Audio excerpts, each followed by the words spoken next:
Aleluya. Recibe, Señor, la gloria. Recibe, Señor, la alabanza. Aleluya. Sea bendito el nombre del Señor. Qué glorioso momento en que podemos adorar al Señor con toda libertad. Y que el Señor se alegra y se regocija de un pueblo, hermanos, que le busca. De un pueblo que eleva esa alabanza para nuestro Dios. La más cordial bienvenida para todos. Felicitarles por estar esta noche en la casa del Señor. Felicitar a los hermanos que no pudieron venir presencialmente, pero se están congregando a través de la plataforma virtual. Es una bendición que juntos podamos adorar y bendecir el nombre del Señor. Esta noche queremos dar la bienvenida, la más cordial bienvenida, a la familia Guerra, que por primera vez nos está visitando en la iglesia. Quisiera pedirles que levanten la mano para que la iglesia les pueda dar una cordial bienvenida. Ahí está, miren, es una familia bastante numerosa. Dios les bendiga, nos da gusto que estén con nosotros hoy en la casa del Señor. También tenemos por primera vez con nosotros a Blanca Durán. ¿Dónde está niña Blanca? Levante su mano, queremos verle para... ¿Dónde? Yo no la estoy... Ahí mismo, Dios le bendiga. Qué bueno que la tenemos en la casa del Señor. Es una bendición grande. También tenemos a nuestro hermano Nicolás y eso me da mucho gusto que esté nuevamente con nosotros después de todo este proceso tan difíciles que nos ha tocado vivir en el país.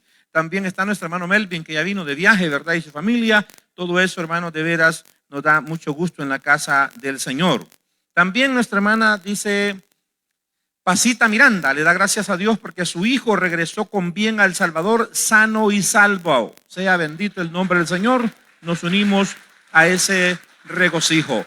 Pueden tomar sus asientos, hermanos.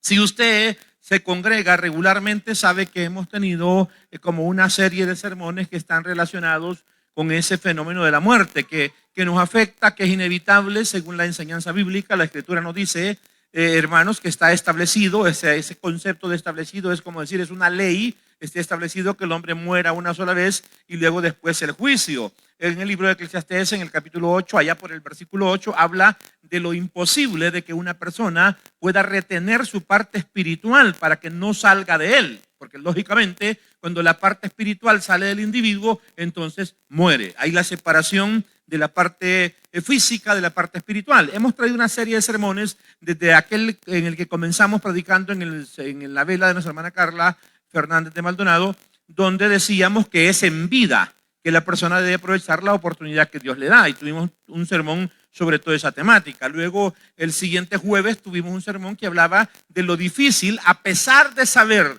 la esperanza eterna que hay para los que han creído en el Señor, como cuando citamos San Juan 5:24, que dice, el que oye mi palabra y cree en el que me ha enviado, este no vendrá a condenación, sino que ha pasado de muerte a vida. Entonces, en ese sentido, y aún conociendo lo que Pablo escribe a la iglesia en Tesalónica, hablando de que cuando llegue el momento de la venida del Señor o del arrebatamiento específicamente, los muertos en Cristo resucitarán primero. El apóstol Pablo dice que aún les está escribiendo eso para evitar que ellos sientan tristeza por los seres queridos que han partido. Pero sin embargo decíamos que la reacción de la familia, la reacción de las personas cercanas es inevitable. Y aun cuando sepamos cuál es el destino eterno de aquellas personas que ya recibieron al Señor. Y luego hicimos el enfoque de qué nos dejaron las personas que ya partieron. Más de algunos de ustedes ya perdieron un ser querido. ¿Qué nos dejaron?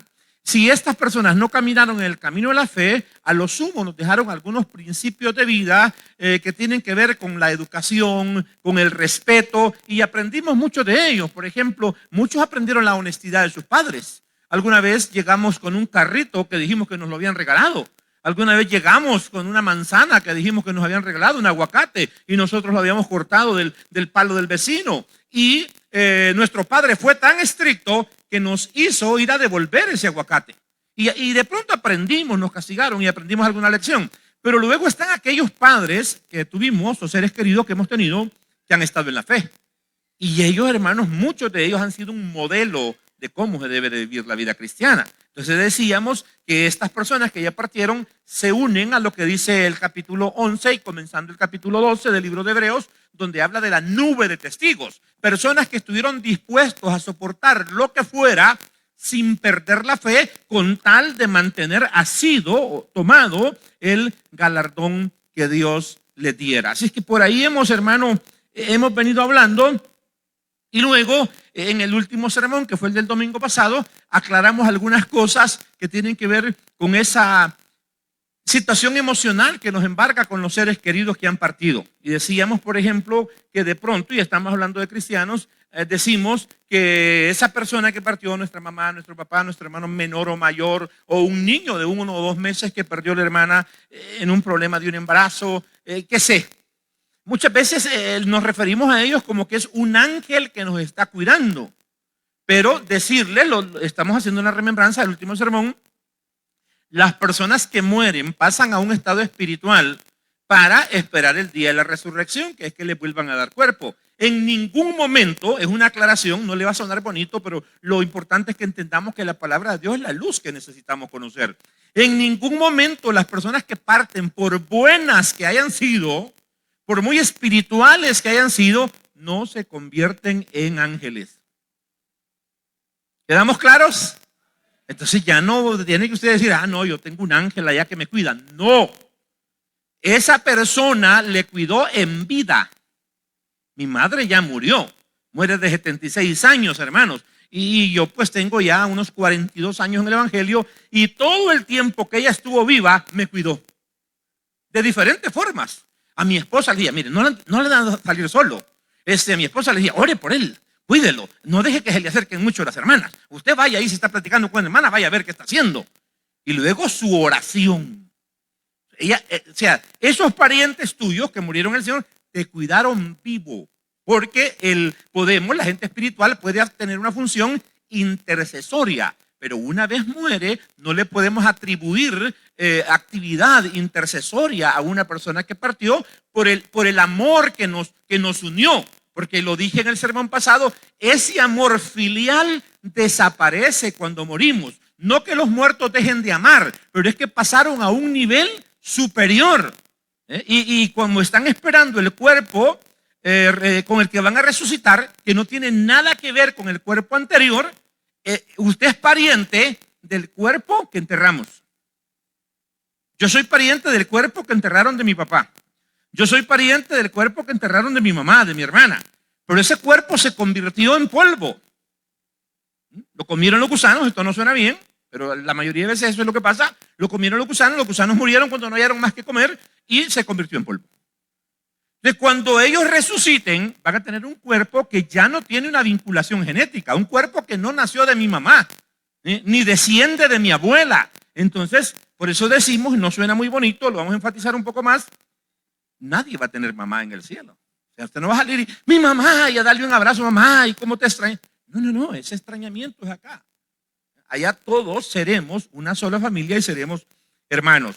Entonces, por ahí, hermanos, no pueden ayudarle, no pueden aparecérsele, aclarábamos esas cosas, no pueden venir, no pueden ni siquiera verlo las personas que partieron. Decimos que la película de Coco es muy bonita, pero que no tiene nada que ver con la verdad escritural. Luego, finalicé el sermón para que entremos en el de hoy, diciendo que la muerte para los que nos quedamos siempre es traumático. No sé si alcanzaron a captar cuando dije que había ido a una vela y a un entierro donde vi que la persona que estaba en el féretro se veía muy natural y eso es menos traumático. Y les contaba la experiencia de cuando mi hermana murió, que yo ya no quise viajar para recordarla como el momento en que Dios la había sanado. La bañaron, ella estaba peinadita con una gran sonrisa en la cara, hablando con todos y mientras otros hablaban ella comía. Esa es la imagen que se me quedó a mí de mi hermana. Ya no quise ver una foto porque si le enseñan una foto de su pariente muerto, por más que lo haya amado, no me diga que se ve bien. A menos que la funeraria, como ya expresé, lo arregle bonito. Esa es una manera de decir lo traumático que puede ser. Y mencionaba, pueden haber casos como esto, que a un pariente suyo lo mataron a machetazos, por lo que fuera. Lo mataron con disparos. Puede ser que hubo un accidente y quedó desfigurado.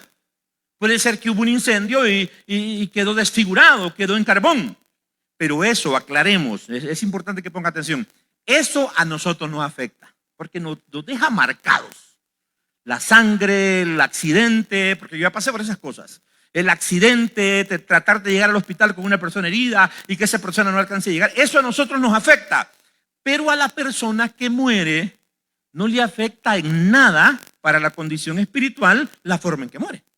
O sea, no está allá pensando, ay, yo cómo me costó morirme. Eso no pasa.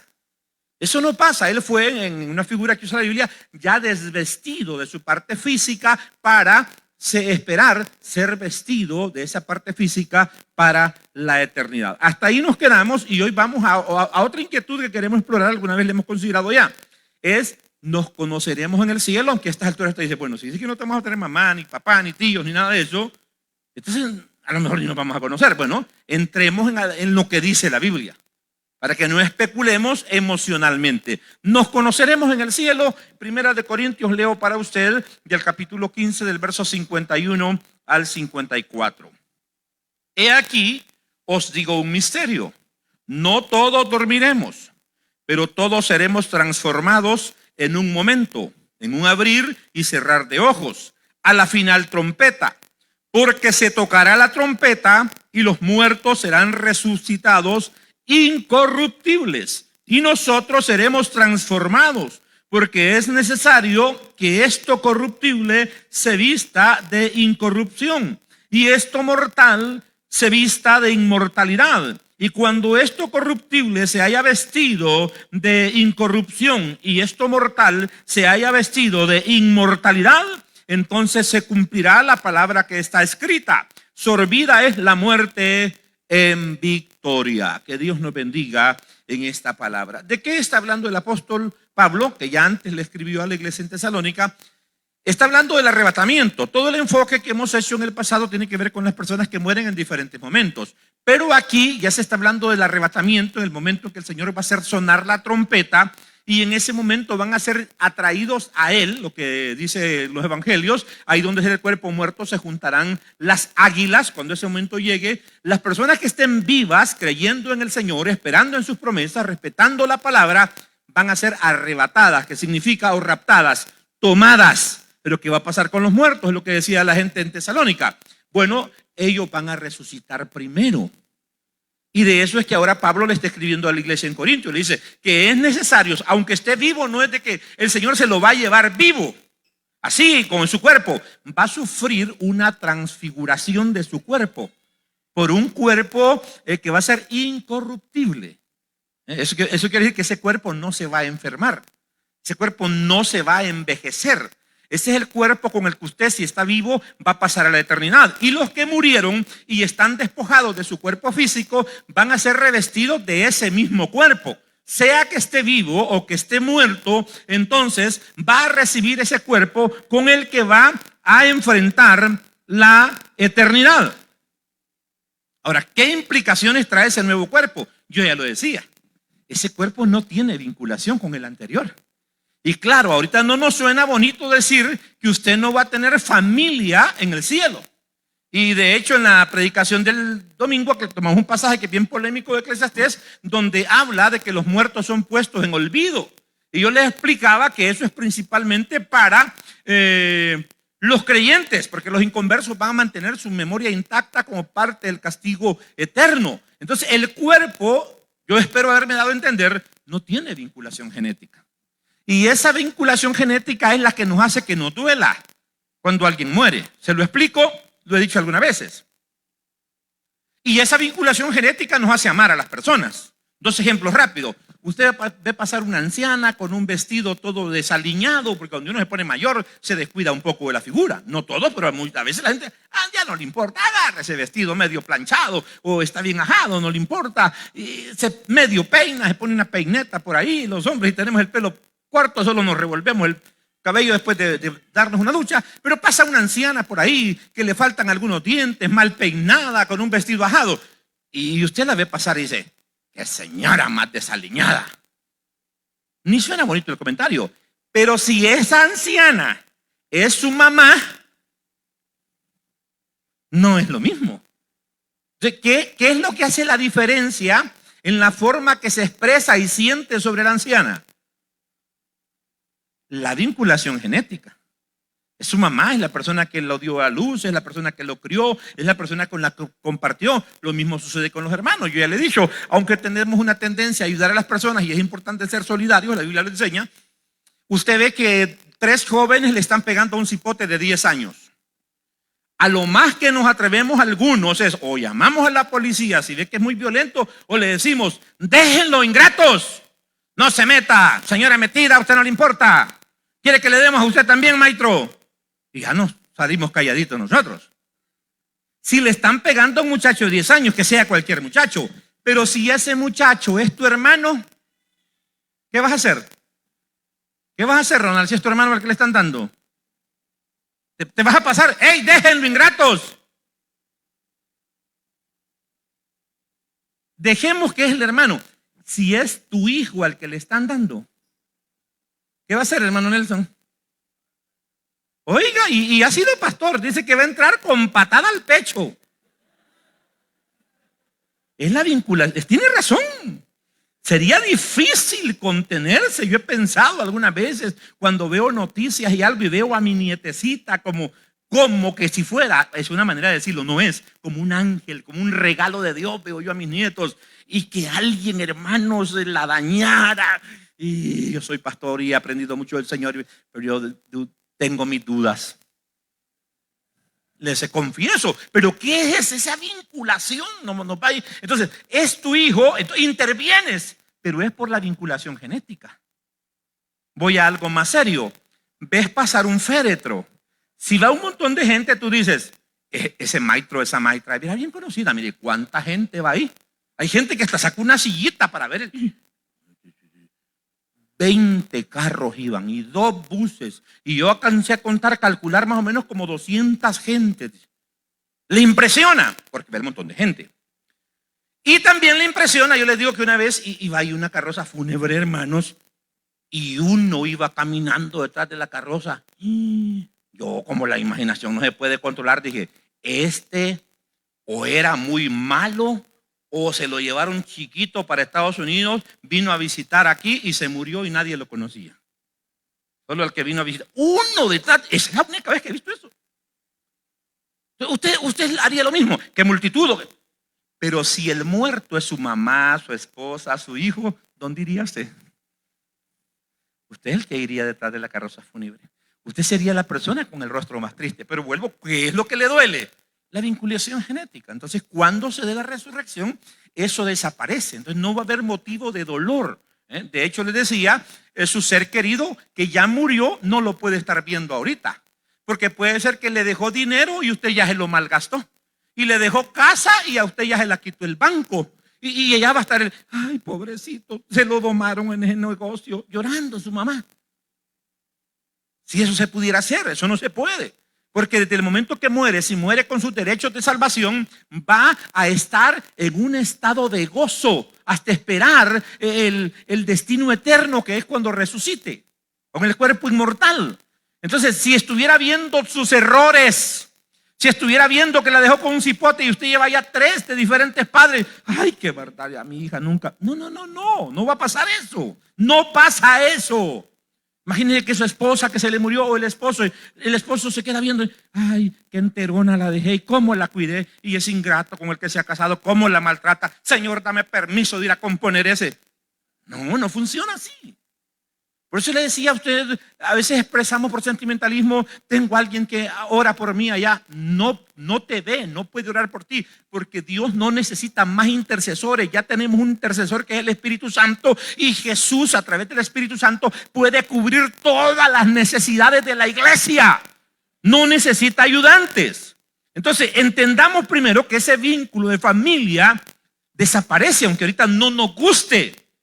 Desaparece y vamos a olvidar prácticamente en algún momento, vamos a olvidar todo lo que antes fue nuestra vida. Me atrevo a pensar que por un tiempo quizás lo conservemos en el capricho divino. Ya le voy a dar alguna referencia en relación a eso. Tenemos simple y sencillamente, lo dije en una ocasión, una gran familia. El concepto familiar como lo conocemos desaparece. Y a eso es a lo que se refería Jesús en Marcos capítulo 12 del verso 25 en adelante. En este pasaje, los saduceos que no creían en la resurrección ni que había espíritu, queriendo agarrar a Jesús, porque Jesús estaba como inclinado con lo que enseñaban los fariseos, porque era la doctrina correcta, en el capítulo 23 de Mateo puede usted encontrar lo que estoy diciendo. Entonces viene en este relato de Marcos, vinieron los saduceos con malicia y le preguntaron a Jesús, mira, en medio de nosotros hubo un hombre que se casó con una mujer. Él se murió y según la ley del levirato, el hermano, como no tuvo hijos, tiene que casarse con ella para levantarle descendencia. Resulta que el otro hermano también se murió. Y así, para no alargar la historia, porque no tenemos mucho tiempo, 7 hermanos se casaron con la misma mujer porque ninguno tuvo hijos. Ahora le dijeron los saduceos a Jesús, cuando Él resucite, están hablando ya del cuerpo nuevo. Aunque ellos no creen en esto. Están hablando del cuerpo nuevo. Le dicen, cuando Él resucite, ¿de cuál de los 7 o esta mujer va a tener 7 maridos? Están tratando de decirle. Están burlándose. Están tratando de hacer quedar mal a Jesús. Los 7 tendrían derecho. Si uno entra a la eternidad, si uno resucita y en la resurrección o en la eternidad va a entrar con los derechos filiales, entonces las esposas tendrían derecho sobre los esposos. ¿Y qué pasa con los que formaron un segundo hogar? O sea, que enviudaron y formaron un segundo hogar. ¿Qué pasaría con esta mujer que tuvo 7 maridos? Entonces Jesús les dijo, ustedes se equivocan porque no conocen las Escrituras. Cuando resuciten, les dijo, van a ser como los ángeles. Y puso un referente. Van a ser como los ángeles. Entonces con esto Jesús nos enseña que el concepto de relación de parejas, el matrimonio, solo es para esta vida. Solo es para esta vida. El concepto de multiplicación por la descendencia, luego de formar un hogar, tener una familia, es para esta vida. Crecer y multiplicarse no es para en la otra vida. Eso ya quedó atrás. Por eso digo, el concepto familiar es solo para esta vida. Fíjese que la gente que pinta imágenes de los ángeles y cosas por el estilo han sido ocurrentes en pintar a unos colochos, a otros pelos. Lo único que la mayoría de ángeles son blancos, pelo rubio, algo discriminatorio, pero así es. Pero para resolverlo ya se inventaron un Cristo negro. Pero lo que me interesa es, ¿alguna vez usted ha visto algún ángel embarazado? O a un ángel viejo siguiéndole 3 angelitos. Estos son míos. Entonces cuando nos dice que vamos a ser como ángeles, nos está diciendo no se van a reproducir, no van a formar hogares, no van a tener familias en el concepto que aquí lo tenemos. Vamos a ser una y sola gran familia, el pueblo de Dios. No sé, es que no les gusta, yo sé, porque hermano Miguel, si esta señora, miren hermanos, permítanme. Yo he tenido una relación tan bonita con mi esposa y aclaro, cuando resucitemos, ya lo he dicho, vamos a resucitar con un cuerpo de 27 a 33 años, en ese rango más o menos, porque con ese cuerpo vamos a heredar la eternidad. Y yo les decía, miren, yo he funcionado tan bien que como la gente no se va a acordar cómo eran los hogares aquí, yo quiero hacer un trato con el Señor. Esta es locura mía, pero no va a funcionar. Yo sé que no va a funcionar y una vez se ha transformado el cuerpo, todo esto va a desaparecer de mi mente y mi corazón. Pero yo estoy inventando, decirle al Señor, mira Señor, como la gente no va a saber cómo eran los hogares, ¿por qué no me das una casita bonita allá con un buen patio y me dejas con la señora a mí?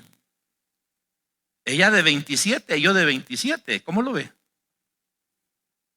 Y que ya todo en la eternidad la gente vaya, quieren ver cómo eran los hogares, ahí hay uno, ahí hemos dejado uno. O sea, quiero el Señor que me deje de modelo para que nos estén viendo ahí en la eternidad. Ya no interesa eso realmente.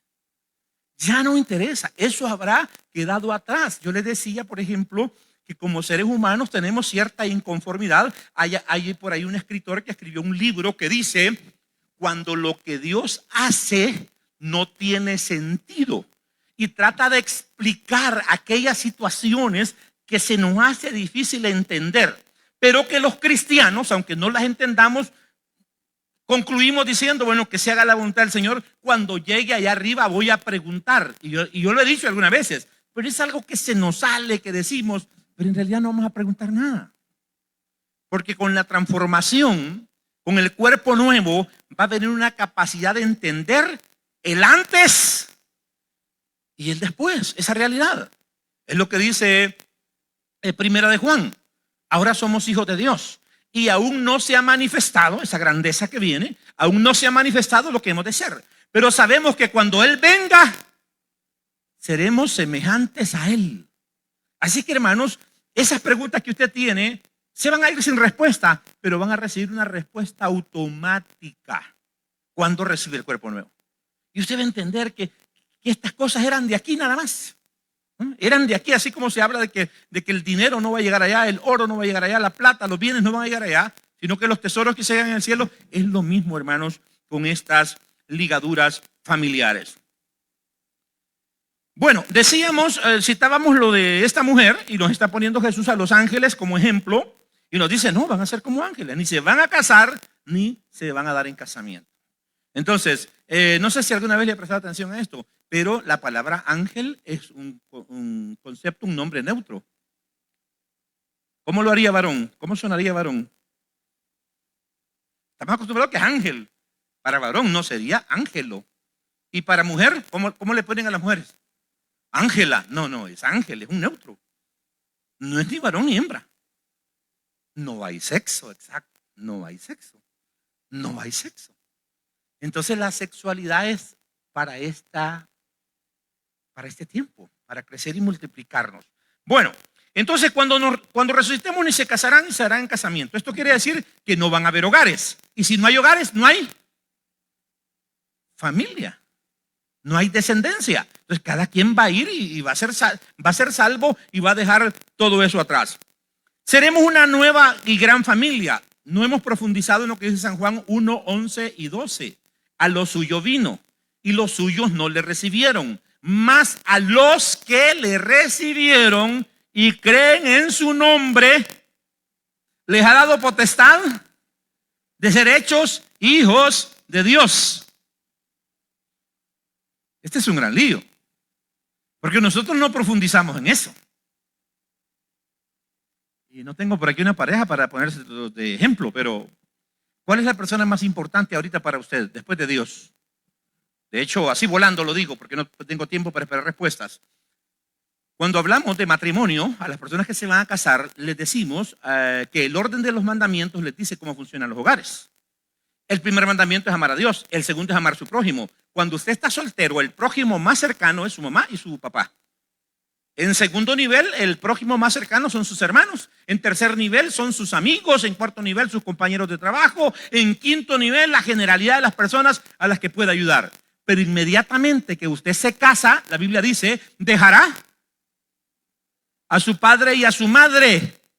¿Qué significa esto? Hay un rompimiento del orden del segundo mandamiento. ¿De quién es su prójimo? ¿Quién es su prójimo más cercano para los casados? La esposa o el esposo. Los padres pasaron a un tercer plano. Los padres pasaron, hermanos, a un tercer plano. Ahora, cuando Jesús establece la familia de la fe, que tiene que ver con la sangre que Él cubre, cada persona que es cubierta por la sangre de Cristo, entra a esta familia. Esta es la familia que va a pasar a la eternidad con un cuerpo nuevo. Esa es la familia. Usted no puede manejarlo. Le dijo Jesús a Pedro en el capítulo 13 de San Juan, hablándole del lavamiento de los pies. Le dijo, mira, las cosas que yo hago ahorita vos no las entendés. Vos no puedes manejarlas todavía. Es difícil. Ajá. Hermana Sonia, le voy a espantar el sueño. Ahí está hermano Leonardo al lado suyo, a su mano izquierda. ¿Quién es más importante para usted? ¿El hermano Leonardo o su hija o su hijo? Oiga, no lo dudó. Mis hijos, dice. Y es cierto, ese es el orden filial. Pero ya Dios está estableciendo lazos diferentes. Pero dice, nosotros no podemos manejarlo. Nosotros no tenemos ese nivel. Porque en el nivel de Dios, hermanos, todos aquí deben de tener el mismo valor y el mismo precio. Todos.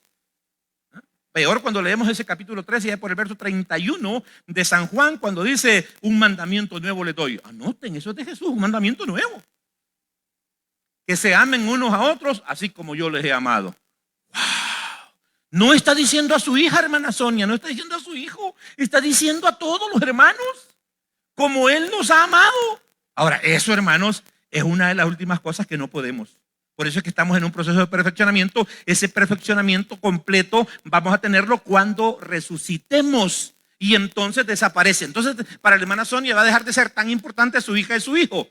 Porque fueron importantes en esta vida y entra en esta nueva familia. Esto, la única persona que encuentro en la Biblia, quizás Pablo tal vez se acercó a manejarlo, Pedro se acercó a manejarlo, pero la primera persona que lo maneja es Jesús. Se recuerdan que en cierta oportunidad, por lo que están siguiendo en la Biblia, Mateo 12 del 48 al 50, se recuerda que en cierta oportunidad había unas personas que buscaban a Jesús. Y luego estaba por ahí la madre y los hermanos de Jesús que lo buscaban, pero Jesús tenía una multitud de gente, atendiendo una multitud de gente. Yo creo que cualquier persona, me voy a poner yo como ejemplo, yo podría estar en la oficina atendiendo 5 hermanos, 7 hermanos, 8 hermanos, 10 hermanos, y mi esposa puede llegar como la madre de Salomón, ¿verdad? Que llegó y pensaron que no iba a entrar, entró y la hizo sentar a la parte de su trono. Ahí me disculpa, pero cualquier persona que esté hablando conmigo, si llega mi esposa, sí, ¿qué quieres, cariño? Yo voy a interrumpir. Si quiere, moléstese, pero yo voy a interrumpir. Si hubiera llegado mi madre, yo interrumpiría. Mamá, ¿qué pasa? ¿Necesitas algo? ¿Tenés algún problema? Fíjate que me quiero ir ya, me siento mal. Fulano, anda, déjala por favor en mi carro, anda. Y yo sigo hablando con usted. Pero ¿qué hizo Jesús? Tomó esa prioridad Jesús. El catolicismo quiere decir que sí, pero no, Jesús no hizo eso. ¿Qué dijo Jesús? Hablando de esto que le digo, que es otro nivel que se establece en el capítulo 1 del verso 11 y 12. Es una nueva familia, pero que nosotros lo tomamos que esto es simplemente Dios le bendiga, hermano, Dios le bendiga. Es la manera en que nos saludamos. No, dice que la misma madre y los hermanos buscaban a Jesús. Respondió Jesús al que le decía esto: ¿quién es mi madre y quiénes son mis hermanos? ¿De qué está hablando Jesús? ¿Quién es mi madre y mis hermanos? Y extendiendo su mano hacia sus discípulos, dijo: he aquí, que significa aquí está, mi madre y mis hermanos, porque todo aquel que hace la voluntad de mi Padre que está en los cielos, ese es mi hermano y hermana y madre. ¿Le damos la gloria al Señor, hermanos? Es difícil de asimilarlo, pero Jesús lo enseñó y lo vivió. Mire, ¿no le parece que Jesús fue descortés con su madre? Parece descortés con sus hermanos, pero es que la familia de la fe, esto no suena bonito porque no podemos manejarlo, la familia de la fe está sobre la familia genética. Pero no lo vamos a poder manejar sino hasta que tengamos el cuerpo nuevo, cuando estemos en otro nivel. Hasta entonces lo vamos a poder manejar. Por ahorita mejor sigo diciendo eso, porque si no corro peligro que me apedreen ustedes, y como no hay piedras en que sean las sillas me tiren. Pero ahí está en la Biblia, no me lo estoy inventando. Es Jesús. ¿Por qué lo dijo? Porque está hablándonos del cambio que va a haber. Él ya lo está manejando. Él ya lo está manejando. Ya no es una familia genética, es una familia de la voluntad de Dios. Es una familia que tiene que viene como resultado de la obediencia. Amén. Jesús lo siguió enseñando, pero no le prestamos atención. El reino se establece como algo superior a la familia. Vamos a Mateo capítulo 10 del verso 37 al 38. Usted me está siguiendo, busque en su Biblia. Jesús lo dijo de esta manera: el que ama a padre o madre más que a mí, ¿de quién se está hablando? No está hablando de los hermanos en la fe. Está hablando del lazo genético. El que ama a padre o madre más que a mí, no es digno de mí. El que ama a hijo o hija más que a mí, no es digno de mí.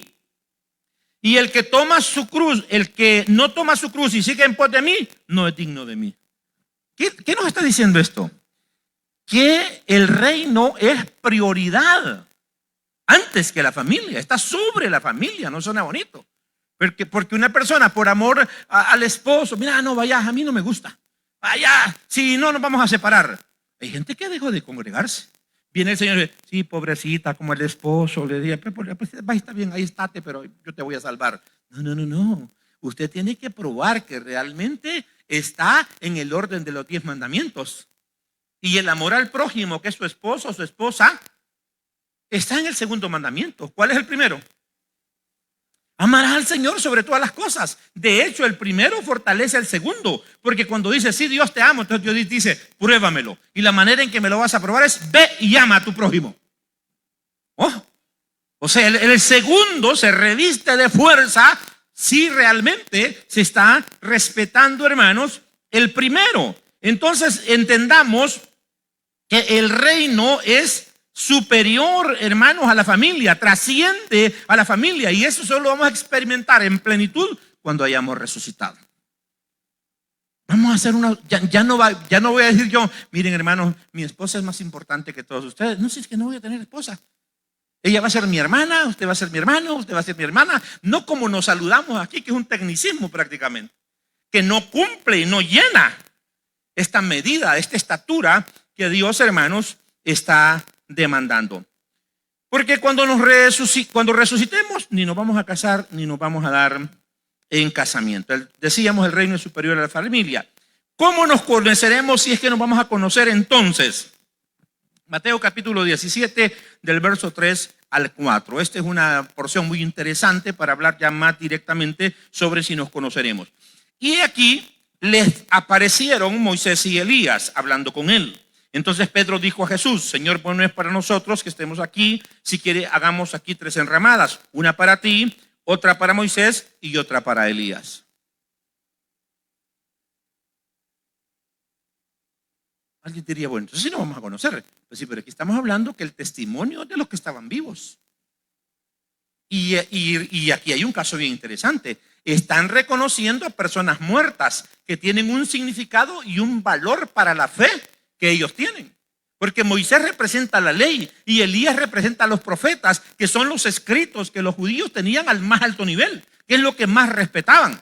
No quiero decir que fue simbólico, no, esto fue real. Pero ¿cómo es posible que los discípulos, Pedro que sobresale aquí, pueda reconocer a Moisés y a Elías si esto sucedió cerca de 2000 años o 1800 años después de que ellos murieron?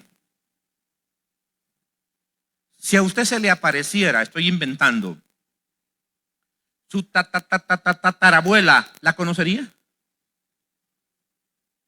¿Se va a saber quién fue esa viejita? Yo solo conocí a mi abuela y a mi abuelo no lo conocí. Como en ese tiempo no le tomaban muchas fotos a la gente, lo más uno puede seguir hasta su bisabuelo porque le tienen una foto. Entonces, ¿cómo fue posible? Y más que en la idiosincrasia judía, por la fe, está prohibido hacer imágenes. No es como los griegos o los romanos que tienen imágenes que conservaron de hace tiempo, esculturas. No es así en los judíos por la prohibición de hacer imágenes. Está vinculado con el primer mandamiento. Entonces, ¿cómo los conocieron? Es algo que el Espíritu Santo hizo. Es una percepción espiritual. Porque lo primero, aclaro, si está medio dormido, despierte ahora. Cuando usted muere, pasa a un estado espiritual y no tiene un cuerpo físico. Entonces, en este caso tenemos a Elías que no había muerto y a Moisés que había muerto. Pero los dos aparecen como que tuvieran un cuerpo físico. Dios permitió esta visión a los apóstoles, pero fue el Espíritu Santo el que les hace entender. No es una identificación física. Entonces, si en algún momento usted fuera a reconocer a alguien de su pasado entrando a la eternidad, digo entrando en la eternidad, no en la eternidad, sino entrando en la eternidad, usted no lo va a reconocer porque diga, mamá, estás igualita. Porque ya dije que la resurrección va a traer con esto un cuerpo incorruptible e inmortal. 2 características. No podemos enfatizar por razones de tiempo, pero mencionemos lo incorruptible. Lo incorruptible quiere decir que no va a haber imperfección en el cuerpo. Entonces, algunas cosas en la mayoría de nosotros no son perfectos. Algunos tienen menos nariz, otros se les pasó de nariz. Unos tienen las orejas muy grandes, como que van a volar, otros las tienen chiquitas, como las de mi esposa. Entonces, todo eso va a haber cierta corrección. Algunos no tenemos bien alineadas las carillas, nos pasa un pleito de perros y no nos damos cuenta. De pronto dije, me asusté, ¿qué pasó? Yo creí que le iban a botar a esos perros, pero vi que le pasaron y no lo tocaron, y los que iban peleando. A eso se refieren cuando dice que pasa un pleito de perros en medio de uno y no se da cuenta. Entonces va a haber una corrección. Hermanos, los que son muy chiquitos y hermanas chiquitas no se van a usar tacones en la eternidad. Porque no va a haber gente chiquita, extremadamente alta para eso. No, va a haber cierto estándar. No quiere que todos vamos a tener, va el Señor haciendo fotocopias. ¿Cuántas me faltan? No vamos a hacer fotocopias, pero lo imperfecto está relacionado con lo corruptible. Va a desaparecer. Entonces, y lo corruptible tiene que ver también con la vejez. Ese cuerpo no se envejece. Ese cuerpo no se envejece. Ya lo he dicho, lo repetiré, espero no aburrirles. Cuando resuciten, han muerto niños, han muerto personas de mediana edad y han muerto ancianos. cuando resuciten, los niños no van a resucitar con cuerpos de niños. Imagínense que hay madres que están esperando que en la eternidad van a ir a encontrar a ese bebecito que nació muerto. Que nació muerto. No pueden encontrarlo así. Porque una vez resucita con el cuerpo, no es una muda de ropa como que la va a ir a cambiar al almacén porque necesito una más grande. Es decir, este cuerpo ya no me queda. No va a estar cambiando cuerpo cada 10 años. No, con el cuerpo que resucite, con ese va a quedarse para la eternidad. Entonces, ya lo he dicho esto, si un niño resucitara, si su niño murió de 2 años y gateaba, porque era aragán para caminar, y resucita con ese cuerpo, se va a quedar niño y gateando para la eternidad. Y si su mamá resucitara, que murió de 75 años, es una anciana ya, arrugadita, pandita, encorvada,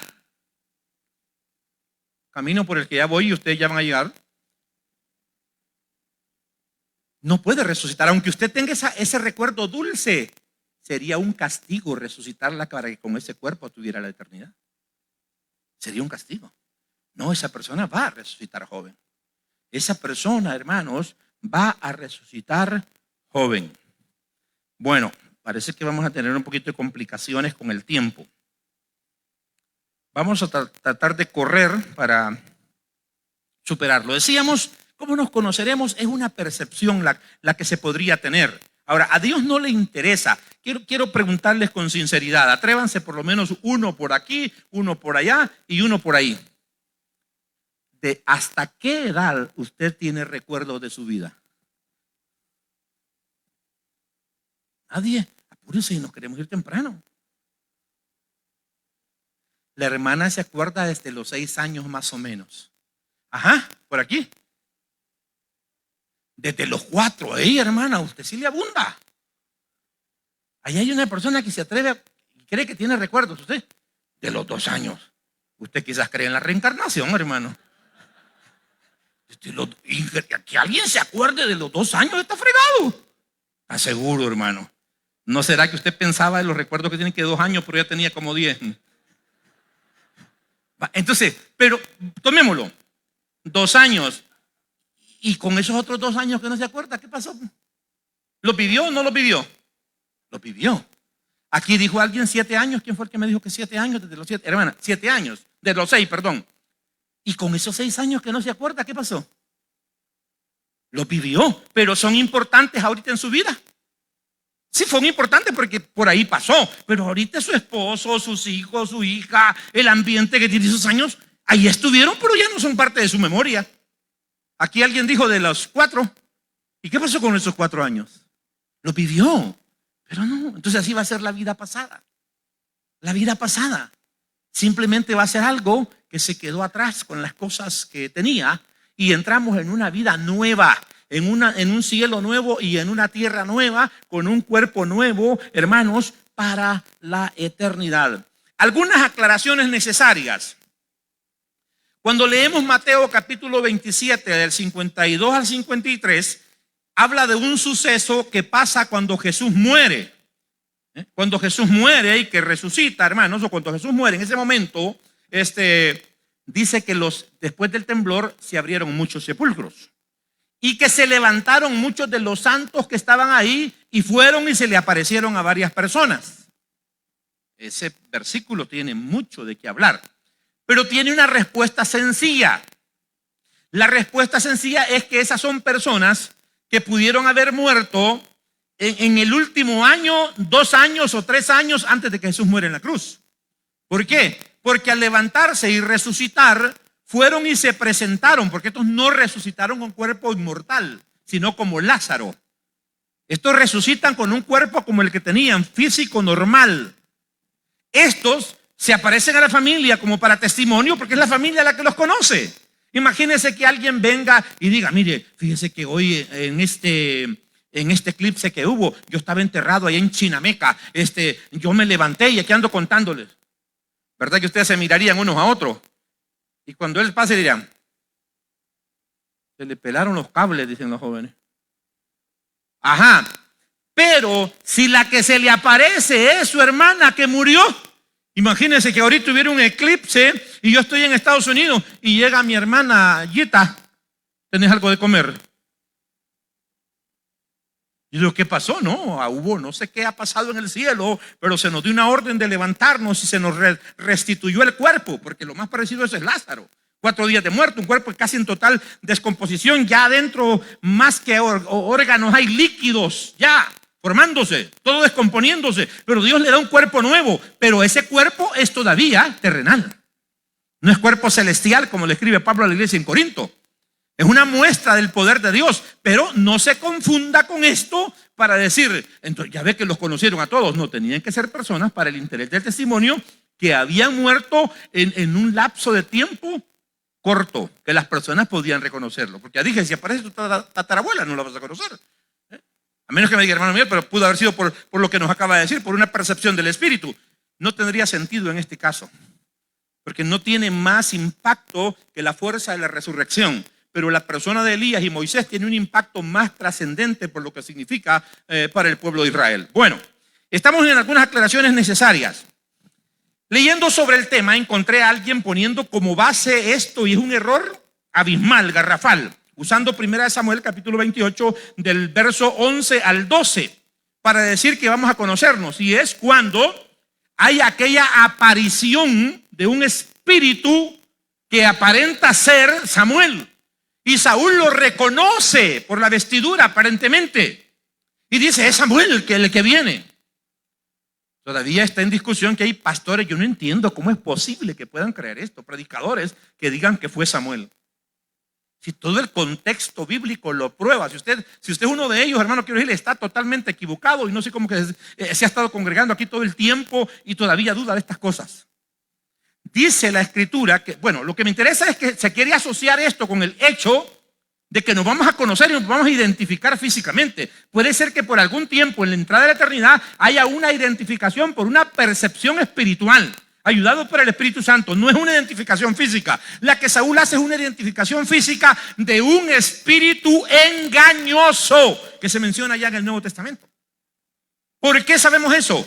Porque la Biblia nos dice que Dios estaba molesto con Saúl, y que por eso cuando Saúl lo consultaba por el Urín y el Tumín, que era una forma de consultar a Dios y conocer su voluntad, Dios no se le manifestaba. Y cuando iba de un profeta, Dios no le hablaba. Y cuando él oraba y pedía una señal, Dios no le daba una señal. Entonces, como Dios no le hablaba, se fue donde una pitonisa. Entonces viene, como Dios no le habla, vino la pitonisa, estoy inventándome esto, le retorció el brazo a Dios y lo obligó a que le mandara a Samuel. ¿Puede hacer eso una pitonisa? No, señores. Puede sacar una pitonisa, un alma que esté salva, porque Samuel está salvo. No puede sacar a un salvo del cielo. Hay reglas que se establecen. No puede venir alguien de allá. ¿Puede una pitonisa sacar a alguien del infierno para que venga también? No puede. Ni Satanás puede. No crea que Satanás le dice a algunos, venga, lo voy a sacar un rato que vean. No puede, ni Satanás puede sacar a nadie del lugar de tormento. Satanás obra con sus demonios, pero no puede tomar las almas que ya están en tormento. Ni siquiera puede también tocar las almas que están salvas. Y menos lo hará un arremedo de adivino, de brujo o de pitonisa. Entonces es un error usar ese pasaje para decir que va a haber un reconocimiento físico. Es totalmente, hermanos, un error. Todo el contexto lo aclara. Nadie puede pasar de aquí para allá. Lucas 26, 16. Los muertos no son parte del plan de Dios. Lucas 16, del 30 al 31. Manden para mis hermanos, dijo el rico. No, le dijeron, allá están los que predican. Los muertos, la manifestación de los muertos regresando de la eternidad, hermanos, o del estado espiritual, no son parte del plan de Dios para la predicación del evangelio. No son parte, al contrario, habría que desconfiar si de pronto a usted le aparece un espíritu y le dice, mira, así no es de otro modo. ¿Qué dijo Pablo sobre el tema? Que aunque un ángel se le apareciera, porque él sabía que no iba a ser un ángel de Dios. Algunos pasajes más que necesitamos revisarlos rápidamente. Otro versículo que se usa, 2 Samuel capítulo 12, verso 23. Y es cuando el hijo de adulterio que tuvo David con Betsabé muere, después que hay muchos juicios sobre David, y él está en una angustia orando, no quiere perder a ese hijo, ayunando, y de pronto van los acercados a la corte y dicen, mira, el Señor murió. Viene David, se sacudió, se cambió su ropa, se bañó, denme comida, digo.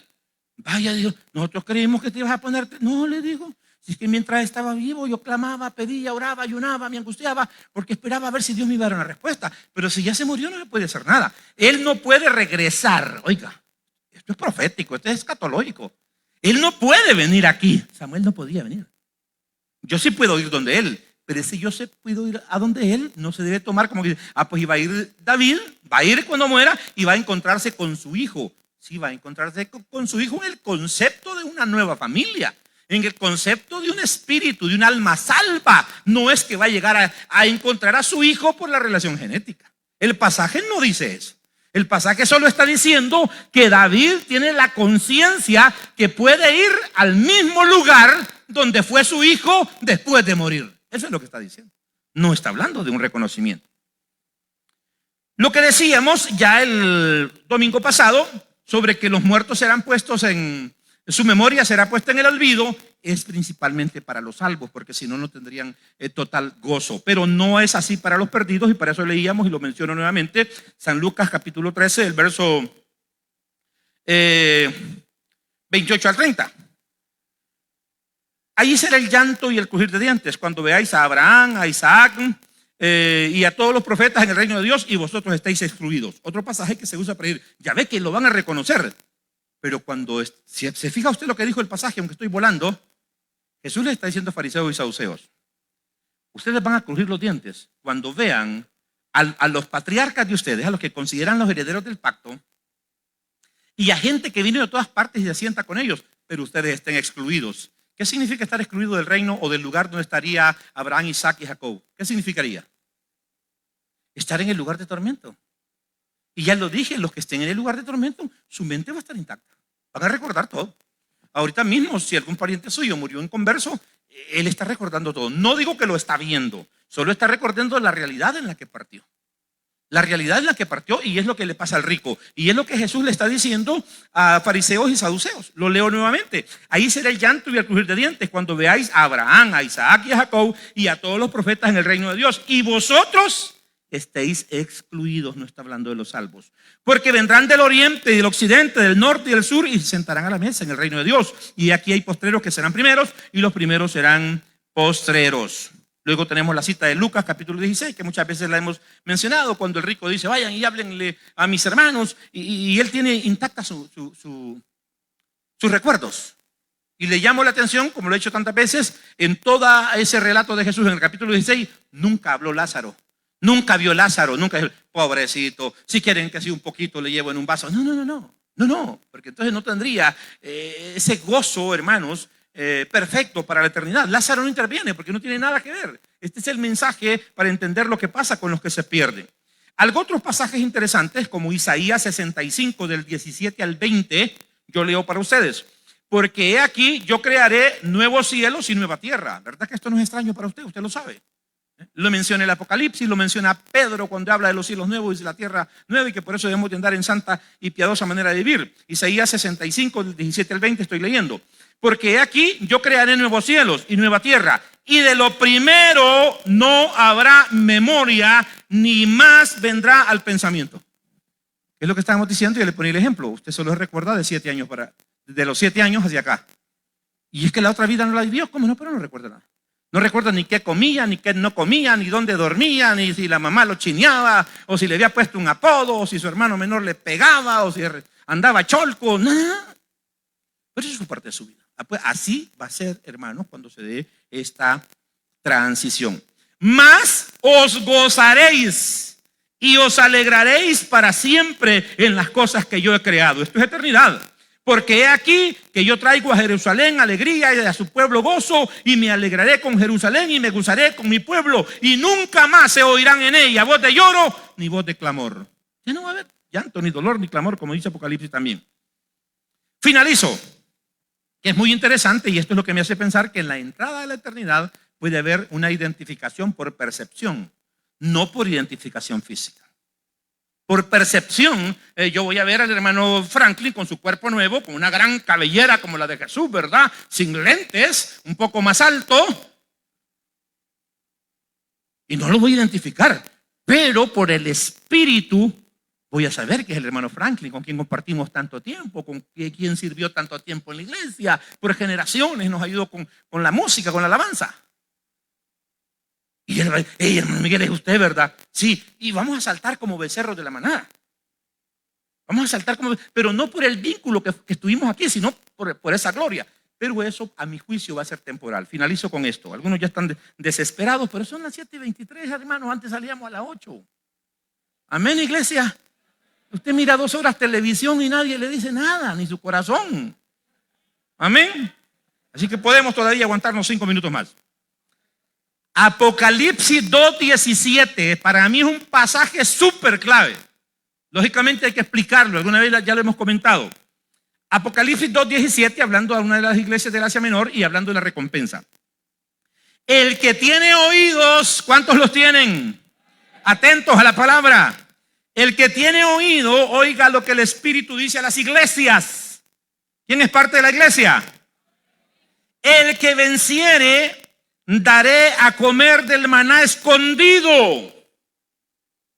Es la vida eterna, hermanos. Y le daré una piedra. Déjeme ver que ya los lentes, no, se me perdió, se me movió aquí.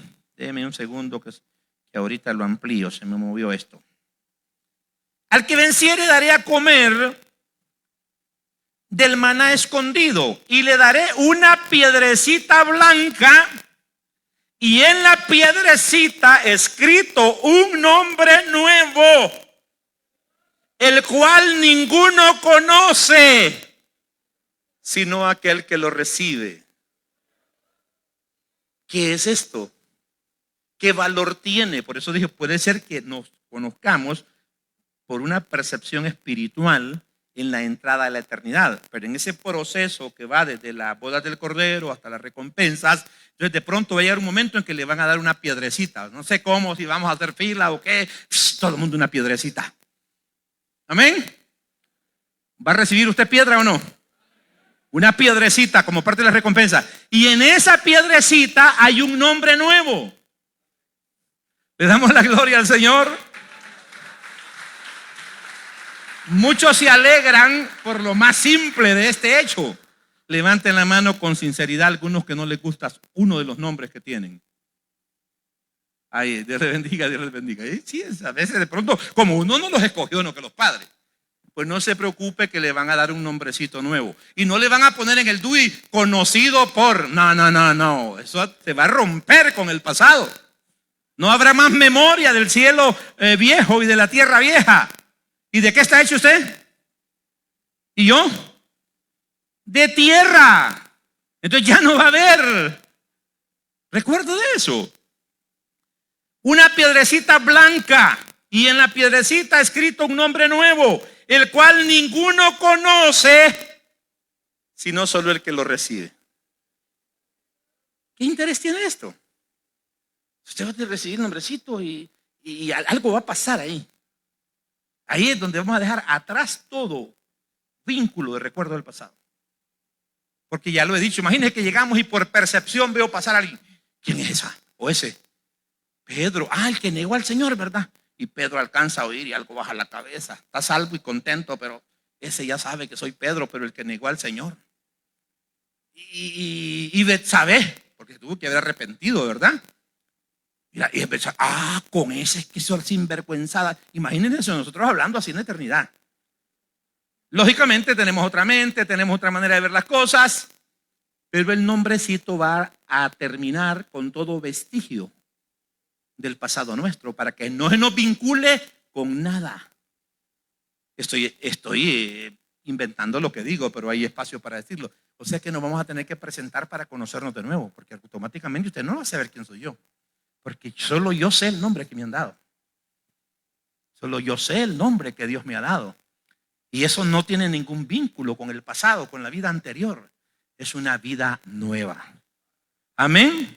Así es que, hermanos, alegrémonos. Hay una vida eterna que nos espera. Hay un cuerpo nuevo que nos espera. Hay una multitud de salvos que son parte de la nube de testigos que partieron antes, que los extrañamos, que los amamos, que nos duele ir al cementerio a ver las tumbas de nuestros seres queridos.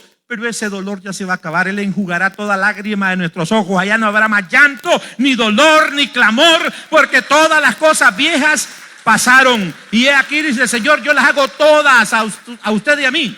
Las hago nuevas. Por eso es que luchamos, por eso es que perseveramos. Esa es la fe que sustentamos. Y eso es lo que nos ha prometido. El que oye mi palabra y cree en el que me ha enviado, dijo Jesús, no vendrá condenación, sino que ha pasado de muerte a vida. Y esa vida tiene que ver con la eternidad, donde quedará atrás todo eso que nos lastima y nos duele. Así es que esta noche queremos dar la oportunidad a aquellas personas que nos visitan y todavía no tienen a Cristo en su corazón, que todavía no tienen esta esperanza, que estas promesas de Dios no son suyas. Decirle, lo mismo era para nosotros hace mucho tiempo, pero un día oímos el mensaje de Dios, oímos el mensaje de su palabra, oímos de sus promesas, oímos del perdón de Dios, oímos del sacrificio de Él, de su sangre bendita, de la oportunidad de que nuestros nombres fueran puestos en el libro de la vida para poder pasar con Él la eternidad.